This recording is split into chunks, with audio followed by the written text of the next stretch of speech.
Press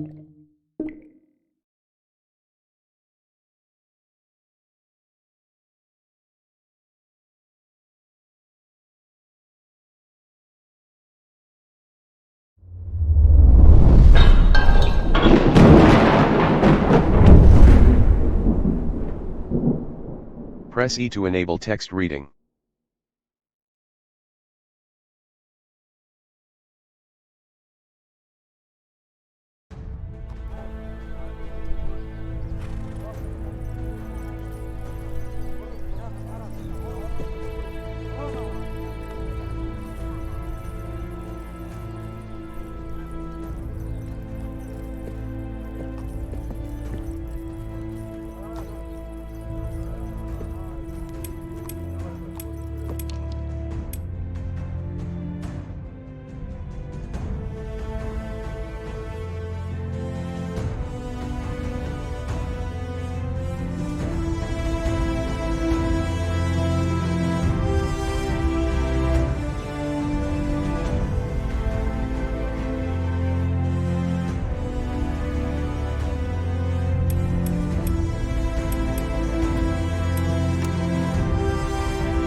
At the beginning of the 15th century, Europe has already suffered several plague epidemics, which brought death to 1/4 of its inhabitants. A protracted war between England and France rages in its western part. In the east, Turkish conquerors are penetrating into the continent, and they will gradually take over the entire Balkan Peninsula. Local Christian population is being sold into slavery, and in conquered areas, Islam is solidifying its dominance using the carrot and stick method. Deaths are piling up, and many a preacher is predicting the approaching end of the world and the arrival of Antichrist. In these hard times, people are turning to the church for solace. But church dignitaries, instead of tending to their own souls and those of their flock, are living in lavish luxury, selling indulgences and amassing possessions. Despite proclaimed vows of celibacy, they often keep concubines and advance their own illegitimate children. Never-ending conflicts between secular and church powers culminate in the appointment of two popes. Both of them are unequivocally convinced of their own legitimacy. Religious storms are starting to ravage Europe. Preachers and scholars criticize the moral decay of the Church. Among them is the rector of the university in Prague, Jan Hus. He calls the Pope the Antichrist, and in retaliation, the Pope labels Jan Hus a heretic and excommunicates him. Jan Hus is invited to a council in Constance, where he is eventually sentenced for his opinions and burned at the stake. Instead of his doctrine disappearing, he becomes a martyr in the eyes of his followers. A movement is born, and it quickly gains widespread support in Bohemian lands, both among the common people and the burgesses and nobility. Its members call each other brother and sister. Their symbol is the chalice, as one of the demands for Reformation, communion under both kinds, which is the expression of equality between the clergy and lay persons. Following the death of his brother, Sigismund of Luxembourg is to be crowned the King of Bohemia. The Hussites, however, blame him for the death of Jan Hus and insist that he first accepts their Reformation demands. But Sigismund refuses to accept these conditions and travels to Wrocław, where he begins to prepare a crusade. The Hussites gradually conquer Catholic castles and towns in Bohemia, and to the surprise of entire Europe, they are victorious against all crusades against them as well. Then they go on the offensive. At the beginning of the year 1428, they storm into Silesia through the Moravian Gate.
Hey look! Grossdorf is in sight now! We're getting close.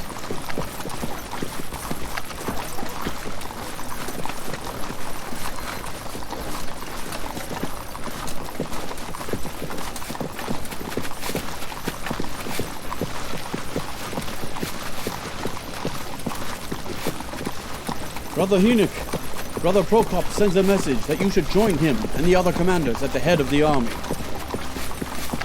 Tell him I'll be there shortly. Straw, you're in charge. Of course. Go on.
you send for me, Brother Prokop?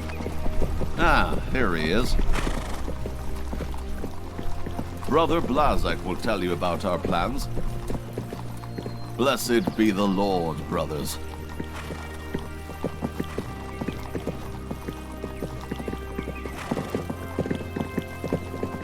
So let us repeat it once more for Hinek. The army will split up behind the village. The main part with Brother Prokop will continue on towards Osablaha and then towards Glogorek, where as far as we know Count Bolko still resides. Smaller groups will leave the group there and head for the surrounding areas. Brother Doberslav with his people and you, Hinek, with yours, will set off from Roversdorf for Hennersdorf and then further on all the way to Zuckmantel. From the other side, Otto with his foot soldiers will go through a Hermannstadt and you will join together by Edelstein Castle. And what about the castle? Conquer? Only if it's easy. It won't harm Bishop in any way, but there will be enough of you there. Keep in mind that we are still only at the gates of Silesia. There will be plenty of time for waging war. Don't take any unnecessary risks. Take only what you can easily transport and burn the rest. You can rely on it. And what about you, Brother Blazek? Are you going towards Glockovec with Prokop? My task lies elsewhere. Along with the other orphans, we will head towards Weishak, Liebenthal, and then Prudnik in the morning. We will go there tomorrow after you're finished in Zuckmantel. Everything clear? Clear. All right, you're dismissed. And brothers, may Christ be with you. And with you, brother. Good luck.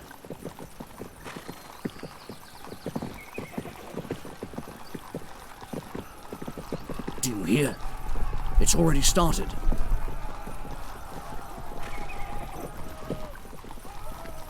We will meet behind the village. Don't stay there much. We still have a lot of work to do. I'll find the guys and we'll follow you right away. All right then, Brother Hinek. For now, go with God. Here!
So where can they be?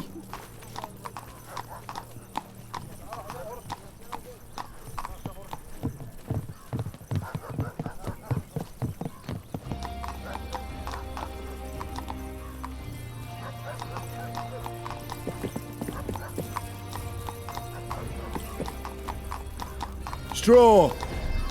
Hinek, look what we have here. Local hero.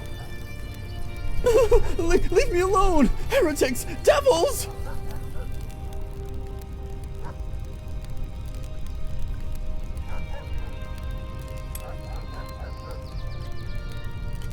Leave him. May he go to the devil. Well, what's new with Prokop? Grab your things, jump onto the wagons and we're off. Pukala is waiting for us behind the village. Do we have to go with the Poles? Shut up And hurry. Where is Father Divish? Maybe he went off somewhere to take a piss. Oh, there he is.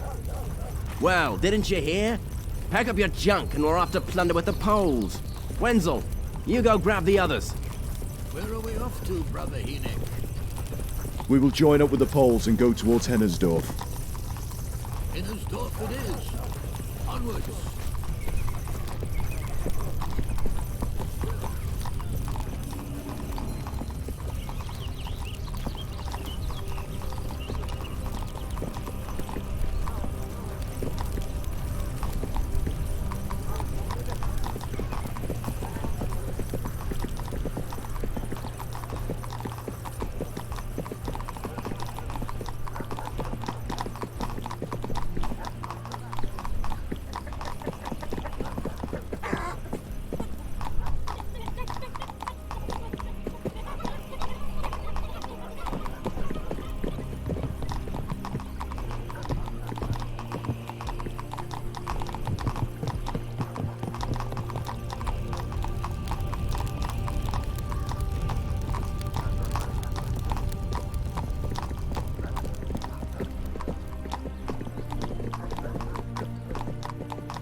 There they come. Everyone up, we're off.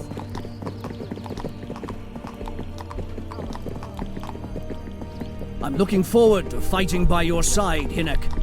To Hennersdorf.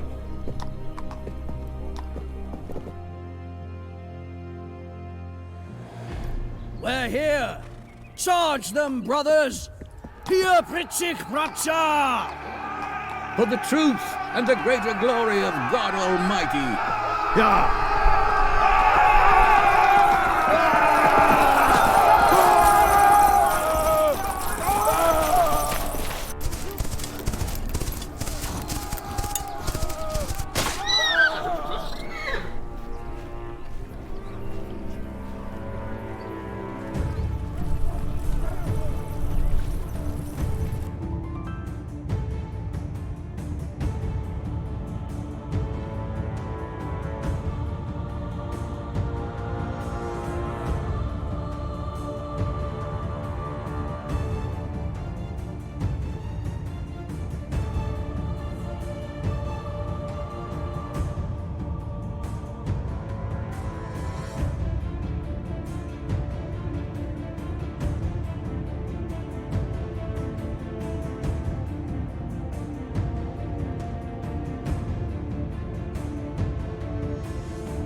Go back to where you came from.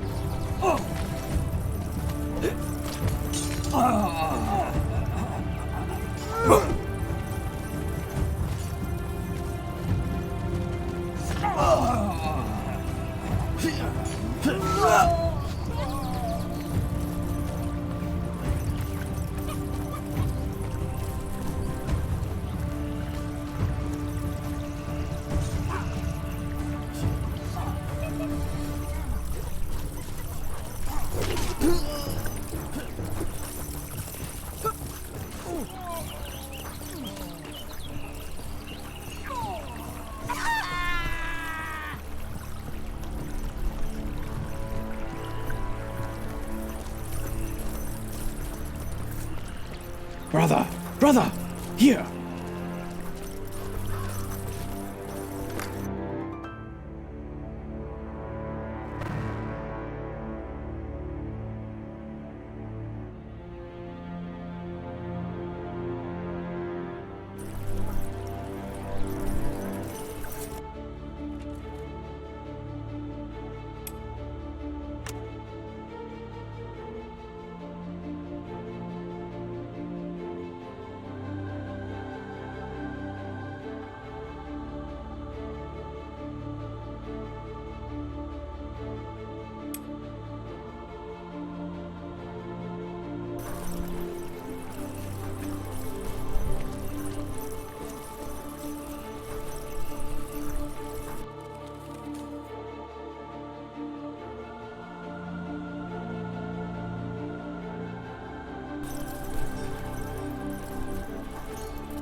Brother, here!